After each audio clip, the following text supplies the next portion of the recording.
तो देख रहे हो भैया ये कितना प्यारा सा क्वेश्चन है। क्वेश्चन नंबर 10 एक्सरसाइज 23.3 का। ठीक है, अवकल समीकरण डिफरेंशियल इक्वेशन का क्वेश्चन है। बहुत ही प्यारा सा क्वेश्चन है।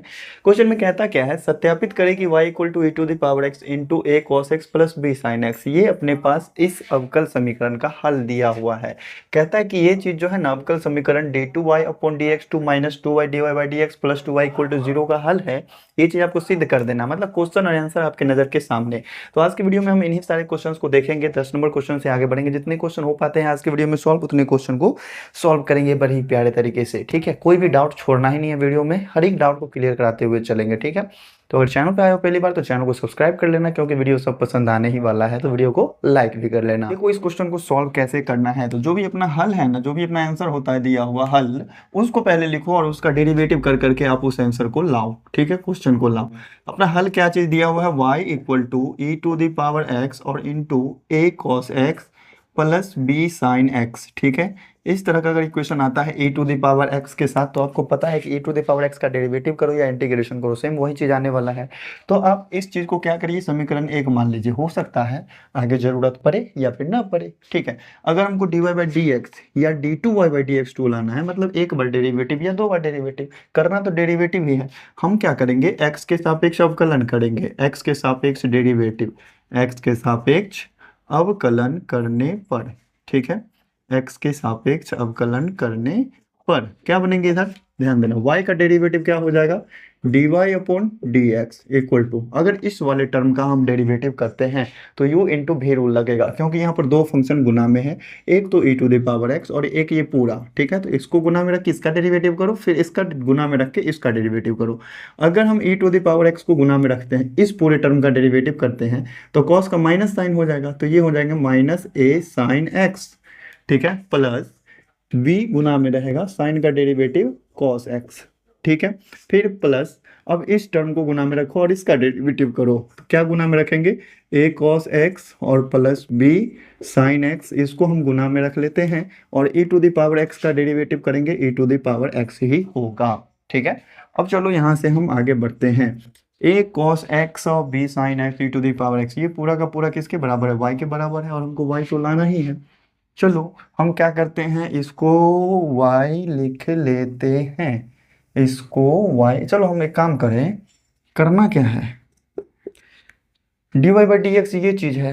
एक काम करो ना, दोबारा अगर डेरिवेटिव करेंगे तो ये टर्म सब बढ़ेगा ज़्यादा ना, ये टर्म सब बढ़ेगा। तो चलो एक काम करते हैं, इस पूरे टर्म को हम y लिख सकते हैं। तो इधर से क्या है, dy upon d x equal to, ये पूरा का पूरा टर्म लिख लीजिए, e to the power x into minus a sine x और प्लस बी कॉस एक्स।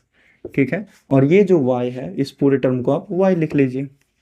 ठीक है, बहुत अच्छा। अब हम क्या कर सकते हैं, चूंकि हमको d two y upon d x two लाना है, मतलब दोबारा डेरिवेटिव करना है, एक बार और डेरिवेटिव करते हैं। यहाँ से हम क्या करेंगे, x के सापेक्ष पुनः अवकलन करने पर, पुनः मतलब दोबारा से x के सापेक्ष पुनः अवकलन करने पर, तो देखो हम क्या करते हैं, अब x के सापेक्ष दोबारा से अवकलन करेंगे तो उससे हमको मिलेगा dy अपॉन डी एक्स का डेरिवेटिव, दूसरी बार क्या बन जाएगा, d two y upon d x two. ठीक है, ये चीज़ बनेगा, और इक्वल टू यहाँ पर लगेगा u इंटू भी, एक बार इसको गुना में रखेंगे e to the power x को और डेरिवेटिव करेंगे इस वाले टर्म का, तो माइनस ए और साइन x का डेरिवेटिव क्या हो जाएगा, cos x, फिर b cos x का डेरिवेटिव माइनस साइन होता है, तो ये माइनस b साइन x हो जाएंगे। ठीक है, फिर प्लस, अब क्या करना है, इसको गुना में रख के e to the power x का डेरिवेटिव करना है, तो क्या हो जाएंगे, minus a sine x plus b cos x. ठीक है, इसको हमने गुना में रखा, e to the power x का डेरिवेटिव बताओ क्या होता है, e to the power x ही होता है, तो u इंटू भी लगा करके इतना बड़ा हुआ, इस चीज़ का डेरिवेटिव इतना बड़ा, फिर प्लस y का डेरिवेटिव क्या बन जाएगा, dy अपॉन डी एक्स। ध्यान देना, कहीं ना कहीं हमको d y by d x जो है वो दो बारी लाना है ना, तो दो बारी हम लोग कैसे लाएंगे, तो देखो यहाँ से d two y upon d x two equal to, यहाँ से आप बताइए इस चीज़ को हम क्या करते हैं, दोबारा जो डेरिवेटिव के इसको इक्वेशन सेकेंड ले लेते हैं, और इक्वेशन नंबर सेकेंड के साथ में क्या है, इतना है ना, इतना e to the power x और साथ में minus a sine x b cos x. तो ये वाला टर्म है कहाँ, e to the power x minus a sine x plus b cos x, ये वाला रहा। तो इसके जगह पर हम इसका वैल्यू निकालेंगे, तो ये y इधर आकर के माइनस में आ जाएगा, आएगा कि नहीं। इसका मतलब डायरेक्ट हम यहाँ से समझ सकते हैं कि ई टू दी पावर एक्स और इनटू में माइनस ए साइन एक्स और प्लस बी कॉस एक्स, इतने का वैल्यू अगर निकालना है तो ये वाई उधर चला जाएगा, मतलब d y upon d x और माइनस में वाई हो जाएगा। इसका वैल्यू होगा कि नहीं होगा? बिल्कुल होगा। तो इसके जगह पर हम d y upon d x minus y लिख सकते हैं। तो ये हो गया e to the power x. एक काम और करो ना, साथ में ही कर ही लेते हैं। इस दोनों में से अगर माइनस कॉमन लेंगे तो ये बच जाएगा ई टू दी पावर एक्स और इनटू में ए कॉस एक्स और प्लस बी साइन एक्स बचेगा ना। और इस चीज़ की जगह पर हम लोग क्या लिखेंगे? D y by d x minus में वाई, यही ना लिखेंगे, d y by d x और माइनस में वाई, और प्लस में तो d y by d x है ही, d y by d x. ठीक है, एक काम करते हैं, माइनस में ये पूरा का पूरा जो टर्म है, ये पूरा का पूरा टर्म देखो क्वेश्चन के बराबर है कि नहीं, तो इसके जगह पर हम y लिख सकते हैं। तो हम क्या लिखेंगे? D two y upon d x two equal to minus का y, ये पूरा का पूरा y है, देखो समीकरण 1 से, प्लस में d y upon d x, फिर माइनस में y और फिर प्लस में d y upon d x. ठीक है, अब बस प्यारा सा आंसर अपना आ गया। D y d x d y by d x दोनों को जोड़ेंगे तो two d y by d x हो जाएगा, उधर गया तो माइनस में, तो क्या हो जाएंगे यहाँ से d two y upon d x two, ये दोनों जोड़े तो प्लस में है, उधर गया तो माइनस में two d y upon d x, minus y और minus y minus two y होगा, उधर गया तो ये बन जाएगा प्लस का टू वाई और इक्वल टू जीरो। और यही चीज़ लाना था अवकल समीकरण, देखो ध्यान से, यही चीज़ है। उम्मीद करते हैं मेरे प्यारे भैया बहुत ही प्यारे तरीके से समझ गए होंगे। तो चलिए बढ़ते हैं अपने नेक्स्ट क्वेश्चन पे। तो देखो 11 नंबर क्वेश्चन भी है बनने वाला, बहुत ही प्यारा सा, बहुत ही इजी सा। y equal to a upon x plus b है अवकल समीकरण, आपको ये चीज निकालना है। कैसे आएगा? बहुत ही प्यारा सा है, देखो सॉल्यूशन, जो भी इक्वेशन अपने पास दिया हुआ है, जो भी हल है दिया हुआ, उसको लिख लो सबसे पहले y equal to a upon x और प्लस बी। ठीक है, इस चीज़ को मानो इक्वेशन फर्स्ट। अब इसके बाद क्या करेंगे? x के रिस्पेक्ट में डेरिवेटिव कर देंगे, x के सापेक्ष अवकलन करेंगे आंख बंद करके। क्यों करेंगे? क्योंकि जो क्वेश्चन है ना अपने पास, उसमें d two y upon d x two है, मतलब 2 बार डेरिवेटिव करना है। ठीक है, x के सापेक्ष अवकलन करने पर, ठीक है, अवकलन करने पर देखो क्या आता, y का डेरिवेटिव तो सीधा सा हो जाएगा d y upon d x, ठीक है, इक्वल टू ए कांस्टेंट है, बाहर निकलेगा कि नहीं, और 1/x का डेरिवेटिव क्या होगा? सिंपल सा करना, -1/x स्क्वायर आएगा। ठीक है, फिर प्लस b है, इसका डेरिवेटिव क्या हो जाएगा? 0। तो यहाँ से क्या समझ में आया कि ये जो d y upon d x है ना, ये क्या आ गया? -a/x²। ठीक है, अब ध्यान देना, पुनः x के सापेक्ष अवकलन करना है, दोबारा से पुनः x के सापेक्ष अवकलन करने पर, दोबारा से अगर डेरिवेटिव करेंगे तो क्या बनेगा अपने पास? पुनः x के सापेक्ष अवकलन करने पर, ये लिखने में ही बहुत समय लग जाता है। ठीक है, देखो d y upon d x का डेरिवेटिव दोबारा से कर रहे हैं तो d two y upon d x two आएगा। यहाँ से जो भी कांस्टेंट वाला टर्म है उसको बाहर निकालो, जो डेरिवेटिव करना है वो डेरिवेटिव करो, माइनस ए कांस्टेंट है बाहर निकल जाएगा। अगर हम डेरिवेटिव 1/x² का निकालेंगे विथ रिस्पेक्ट टू x, तो नेक्स्ट स्टेप हमको करना होगा, x का पावर 2 है, ऊपर गया तो x का पावर -2 बन जाएगा विथ रिस्पेक्ट टू x। अब इसका डेरिवेटिव करेंगे तो -2 आ जाएगा, गुना में x का पावर उसमें से 1 घट जाएगा, मतलब -2 और x का पावर -3, मतलब ओवरऑल -2/x का पावर 3। ऊपर में पावर -3 था, नीचे में आया तो प्लस का 3 हो गया। बस यही चीज़, इसका डेरिवेटिव हम डायरेक्ट लिखेंगे, -a तो बाहर निकाल लिए, बचा 1/x², इसका डेरिवेटिव क्या निकला? -2/x³, यही ना निकला। ठीक है, माइनस माइनस गुना होगा तो क्या बन जाएंगे? Plus d two y upon d x two equal to क्या बन रहा है? 2a/x³, इतना बन रहा है ना। लाना क्या है अपने को? 2/x dy/dx। तो ध्यान देना, dy/dx ये वाला टर्म था ना, इसको आप इक्वेशन सेकंड मान लो। इस दोनों इक्वेशन में से हमको इसमें y तो लाना नहीं है, लाना है dy/dx, मतलब ये वाला चीज़ यूज़ करना है। इसमें अगर -a/x² है तो -a/x² में इसको ब्रेक कर सकते हैं कि नहीं कर सकते? बिल्कुल कर सकते हैं। तो हम इस चीज़ को क्या लिखते हैं आगे? एक काम करो, d2y अपॉन dx2, ठीक है, इक्वल टू, इसमें से काम करो ना, माइनस को अलग करो, 2 लाना है ना, 2 को भी अलग करो, और बट्टा में x है इसको भी अलग करो, -2/x। यहाँ से बचेगा क्या, इसमें से अगर हम इस चीज़ को लिखना चाहें तो माइनस माइनस 2 बार गुना लिख सकते हैं कि नहीं। एक बार माइनस जो है 2 के साथ ले लिए, अब एक बार माइनस किसके साथ लेना पड़ेगा, a के साथ। और बट्टा में अगर एगो एक्स इधर हम रख लिए हैं तो बच गया क्या चीज़, एक्स स्क्वायर।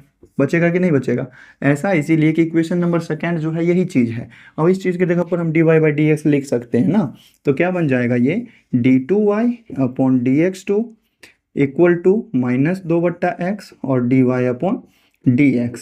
अब इक्वेशन जो है अपना इसको लेफ्ट साइड में लाया हुआ है, तो एक तरफ ले आते हैं, क्या बन जाएगा d2y/dx2 प्लस में 2/x dy/dx और इक्वल टू 0। और यही चीज़ तो प्रूव करके लाना था, और हो चुका बड़े ही प्यारे तरीके से प्रूव। क्वेश्चन सब तो एकदम से लगता है कि चुटकी में बन रहा है। ठीक है, चलो बढ़ते हैं अपने नेक्स्ट क्वेश्चन। तो देखो नेक्स्ट क्वेश्चन बहुत ही प्यारा सा, सत्यापित करें कि y इक्वल टू ae⁴bx, इसका अवकल समीकरण लाना है, कैसे आएगा।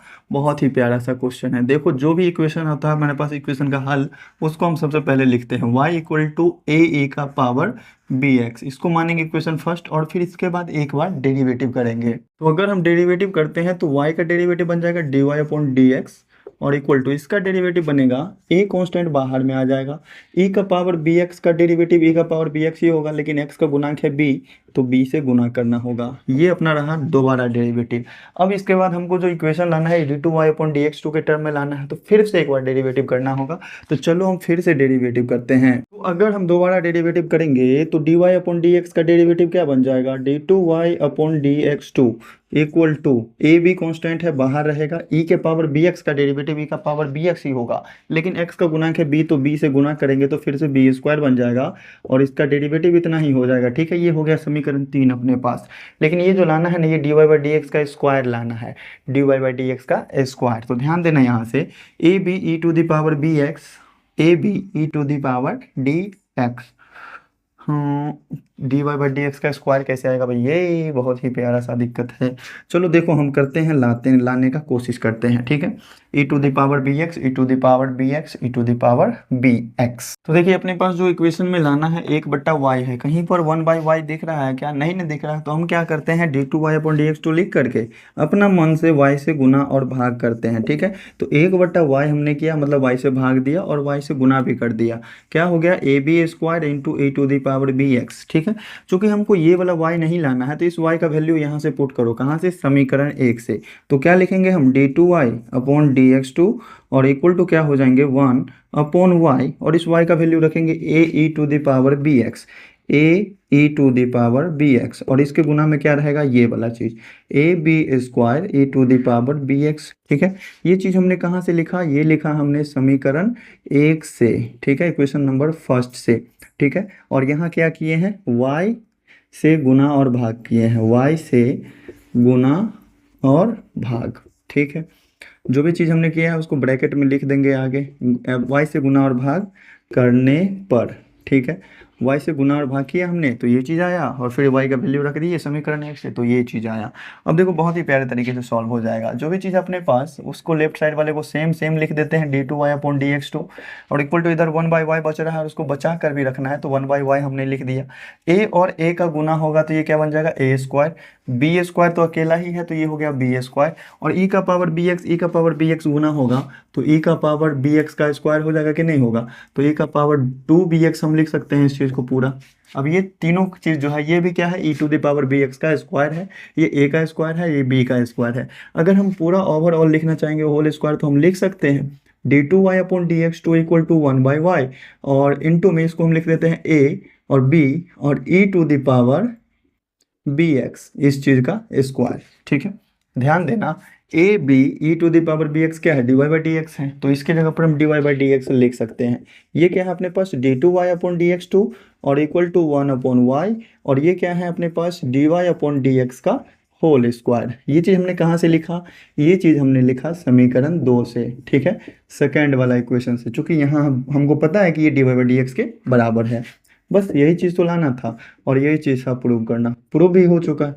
उम्मीद करते हैं प्यारे भाई बड़े ही प्यारे तरीके से समझ में आ गया होगा सारा क्वेश्चन। और 12 नंबर क्वेश्चन है ये और टोटल इस एक्सरसाइज में है 15 क्वेश्चन। ठीक है, तो चलो आओ एक क्वेश्चन और देख लेते हैं। देखो बहुत ही इजी सा क्वेश्चन है, बहुत ही प्यारे तरीके से इस वीडियो के लास्ट क्वेश्चन को सॉल्व करते हैं। 13 नंबर क्वेश्चन, सत्यापित करें कि y = c⁻tan इनवर्स x विकल्प समीकरण इसका हल है। देखने में क्वेश्चन बहुत ही भारी लग रहा है ना, देखो बहुत ही प्यारे तरीके से सॉल्व करते हैं। सॉल्यूशन, सबसे पहले जो अपने पास हल दिया हुआ है उसको लिखो, y = ce⁻tan inverse x, equation first मान लो इसको। अब इसके बाद x के सापेक्ष अवकलन करेंगे आंख बंद करके, d2y/dx2 है, मतलब 2 बार डेरिवेटिव करना पड़ेगा।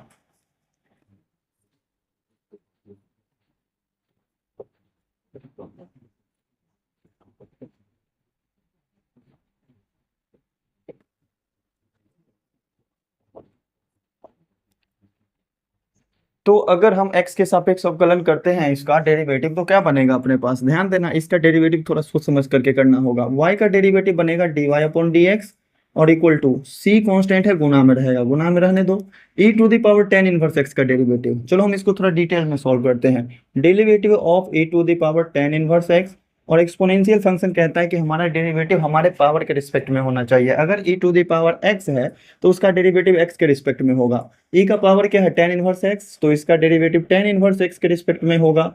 और फिर उसके बाद चेन रूल लगा करके tan इनवर्स x का डेरिवेटिव x के रिस्पेक्ट में हो जाएगा। ठीक है, अब कुछ बचा क्या, नहीं बचा। चलो यहाँ से क्या बनेंगे, ये बन जाएंगे dy/dx और equal to c into e⁻tan inverse x का डेरिवेटिव इतना ही, tan इनवर्स x का डेरिवेटिव 1/1 प्लस एक्स स्क्वायर।